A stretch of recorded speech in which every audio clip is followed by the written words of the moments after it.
More on manufacture of fertiliser आज हम discuss करेंगे। कुछ मज़ीद बात करेंगे फर्टिलाइज़र के मैन्युफैक्चर पे, कि हम फर्टिलाइज़र्स को किस तरह से मैन्युफैक्चर करते हैं। इससे पहले हमने बात की थी, हमने नाइट्रोजीनियस फर्टिलाइज़र्स की बात की थी, और हमने बात की थी कि हमारी जो साइल है उसमें हमें कुछ न्यूट्रिएंट्स चाहिए होते हैं। हम कुछ न्यूट्रिएंट्स प्रोवाइड करते हैं अपनी साइल को। कहाँ से जी? वो हम फर्टिलाइज़र से, केमिकल फर्टिलाइज़र से। केमिकल फर्टिलाइज़र में हमने कहा था कि तीन मेन प्रिंसिपल कंपोनेंट्स हैं।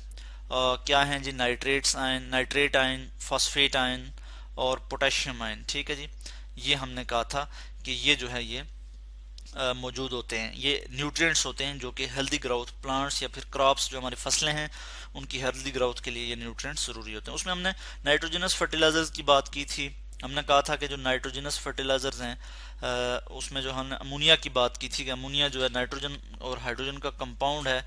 इससे कुछ डिराइव्ड होती हैं कुछ फर्टिलाइजर जिन्हें हम नाइट्रोजनस फर्टिलाइजर्स कहते हैं। और हमने उसमें बात की थी कि वो कौन कौन सी फर्टिलाइजर्स हैं। सही है। और हमने ये भी कहा था कि जो फर्टिलाइजर्स हैं उनकी एफिशिएंसी डिपेंड करती है कि उसमें उनमें कितना नाइट्रोजन मौजूद है। जितना ज़्यादा नाइट्रोजन मौजूद होगा, नाइट्रोजन एलिमेंट मौजूद होगा, उतने ज़्यादा वो उसकी एफिशिएंसी बेहतर होगी, इतने ज़्यादा वो अच्छी फर्टिलाइज़र होगी। इसी पे हम मज़ीद बात करेंगे। और हम फास्फोरस और पोटेशियम की भी बात करेंगे। यहाँ पे हम बात कर लेते हैं, जैसे हमने बात की कि अमोनियम सल्फेट की। अमोनियम सल्फेट जो है NH4 whole twice SO4, ammonium sulphate. ठीक है, ये एक हमारे पास क्या है, ये जो है ये एक फर्टिलाइजर है, नाइट्रोजनस फर्टिलाइजर है। इसकी अगर हम MR की बात करें, रिलेटिव मॉलिक्यूलर मास की बात करें, तो इसका जो MR है यानी मॉलिक्यूलर मास है वो हमारे पास आ जाता है 132। ठीक है, 132 ग्राम पर मोल। ये इसका हमारे पास क्या आ गया जी? Relative molecular mass. यानी इसमें हमने नाइट्रोजन की बात की। नाइट्रोजन यहाँ पे कितने हैं? 2 हैं। तो नाइट्रोजन का जो यहाँ पे मास होगा वो क्या होगा? 20। चूंकि नाइट्रोजन का एटॉमिक मास 14 है और 2 नाइट्रोजन है तो 28 हो जाएगा। इसी तरह हाइड्रोजन जो है वो हाइड्रोजन 4 है, 4 ये हैं और 2, चूंकि होल ट्वाइस में 4 2 8, 8 हाइड्रोजन है तो इसका मास 1 होता है, तो 8 ही हो जाएगा। ठीक है। और यहाँ पे 8। इसी तरह सल्फर का हम लिख लेंगे। सल्फर का मास क्या है जी? 32। इसी तरह ऑक्सीजन 4 है तो मल्टीप्लाई हो जाएगा 4, 16 ऑक्सीजन का मास है, ये मल्टीप्लाई हो जाएगा 4 से। ठीक है, अब टोटल इसका जो मास आ जाएगा हमारे पास वो आ जाएगा 132 ग्राम पर मोल। ये इसका MR आ गया हमारे पास।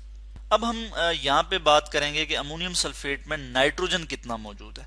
नाइट्रोजन की परसेंटेज हम फाइंड करेंगे। हमें पता है यहाँ पे 28 है। इस जगह कितना मास है? 28 जो है टोटल मास है किसका? नाइट्रोजन का। 28 टोटल कंपाउंड का मास क्या है यानी फर्टिलाइजर का? 132 है।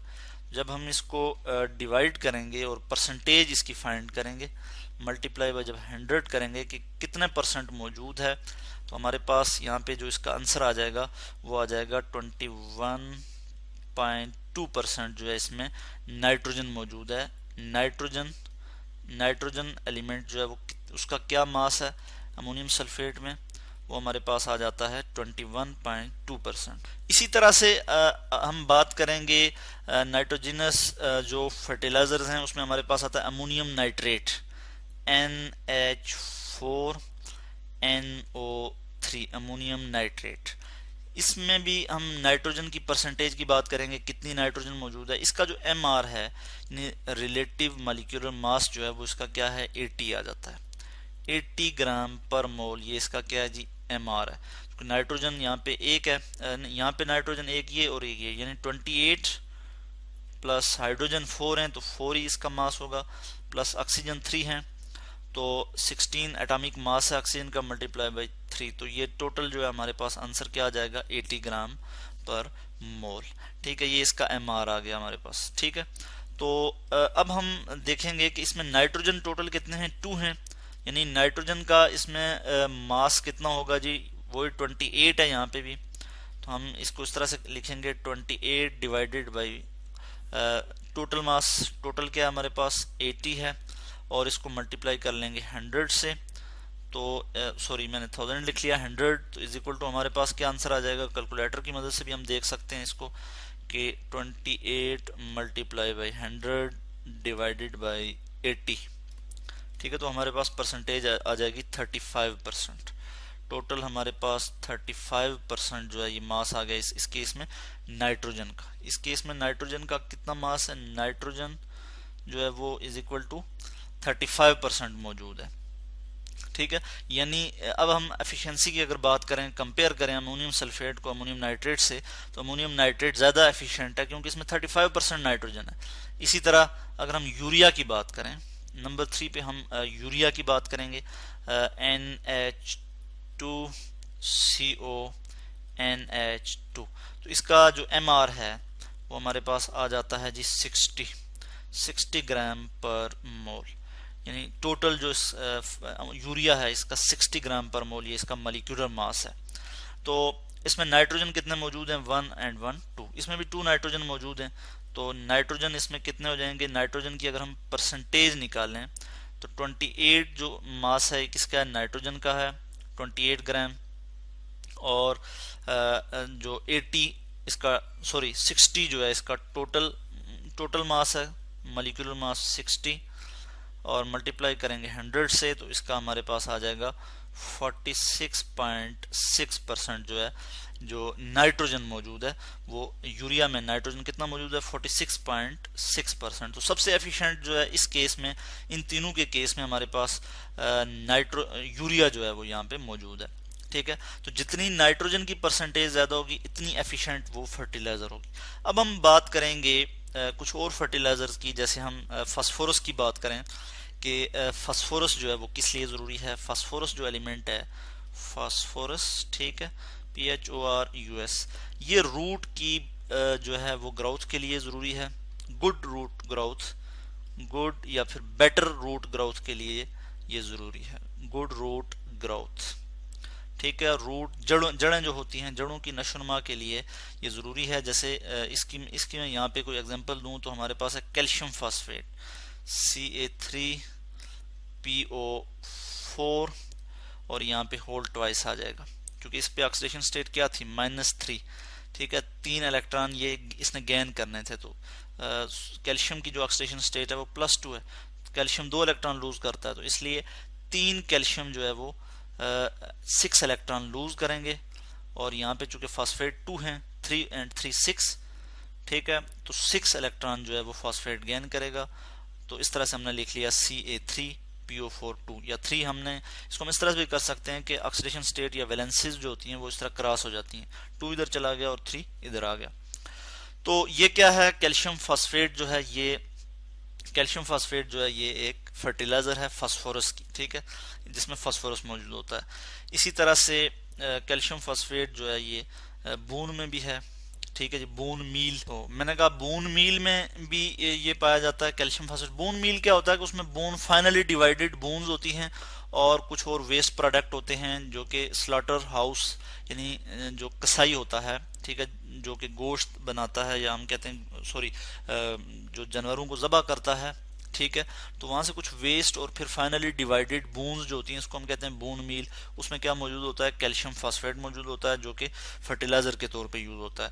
इसी तरह पोटेशियम जो है ये भी बहुत इंपॉर्टेंट है, पोटेशियम, POTASSIUM, पोटेशियम को हम यूज करते हैं एज अ फर्टिलाइजर के तौर पे। इसकी अगर मैं यहाँ पे एग्जांपल दूं तो जैसे पोटेशियम क्लोराइड है KCl, पोटेशियम क्लोराइड KCl, ये भी एक फर्टिलाइजर है, और ये किस लिए यूज होता है, ये जो है फ्लावरिंग और फ्रूट के लिए जो जरूरी होता है, ठीक है, बेटर फ्लावरिंग ताकि ज़्यादा और अच्छे जो है फ्लावर ग्रो कर सकें, एंड फ्रूट, और फिर फ्रूट्स के लिए जो है हम यूज़ करते हैं पोटेशियम क्लोराइड। इसको हम ऐड करते हैं साइल में, ठीक है, हम इसको क्या करते हैं, साइल में ऐड करते हैं ताकि बेटर ग्रोथ हो सके फ्लावर्स की, इस तरह रूट्स की, ठीक है। तो ये जो हैं ये क्या हैं, ये फर्टिलाइजर्स हैं। पोटेशियम के लिए पोटेशियम क्लोराइड, फास्फोरस के लिए कैल्शियम फास्फेट, यानी इसमें फास्फोरस और इसमें पोटेशियम जो है एलिमेंट मौजूद है जो कि न्यूट्रिएंट्स हैं जो कि प्लांट्स की ग्रोथ के लिए ज़रूरी हैं। इसी तरह कुछ और भी एलिमेंट्स हैं जो कि ट्रेस अमाउंट में पाए जाते हैं, वो भी प्लांट्स की ग्रोथ के लिए ज़रूरी हैं। ट्रेस एलिमेंट्स होते हैं, ट्रेस एलिमेंट्स, और उसमें हमारे पास क्या है, जैसे कॉपर है, कॉपर को मैं Cu से रिप्रेजेंट करूंगा, जिंक है Zn, मैग्नीज है तो Mn मैग्नीज, इसी तरह बोरान है तो इसको B से रिप्रेजेंट करूंगा। ये ट्रेस एलिमेंट्स हैं, ये भी प्लांट्स की हेल्दी ग्रोथ के लिए ज़रूरी होते हैं, ठीक है। और ये प्लांट्स जो है इनको साइल से या फिर हम कहते हैं मिनरल से जो है वो हासिल करते हैं, ज़मीन से हासिल करते हैं, ठीक है। इसी तरह कुछ हम फर्टिलाइज़र जो है वो हम फर्टिलाइजर्स का मिक्सचर भी हम यूज़ करते हैं, ठीक है। और ऐसे मिक्सचर को हम फिर देखते हैं कि उसमें क्या है, कि उसकी NPK वैल्यू देखते हैं। N से नाइट्रोजन, P से फास्फोरस और K से पोटेशियम।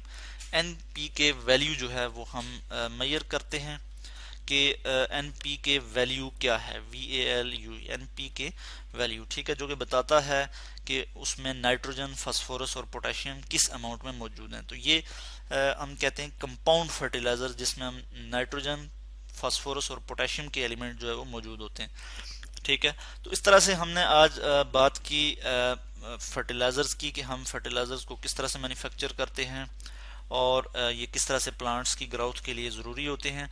और हमने बात की कि जितना ज़्यादा नाइट्रोजन, अगर हम नाइट्रोजन की बात करें, नाइट्रोजन फर्टिलाइजर्स की, तो जितना ज़्यादा नाइट्रोजन मौजूद होगा नाइट्रोजनस फर्टिलाइजर्स में, उतनी ज़्यादा एफिशिएंट वो फर्टिलाइजर होंगे।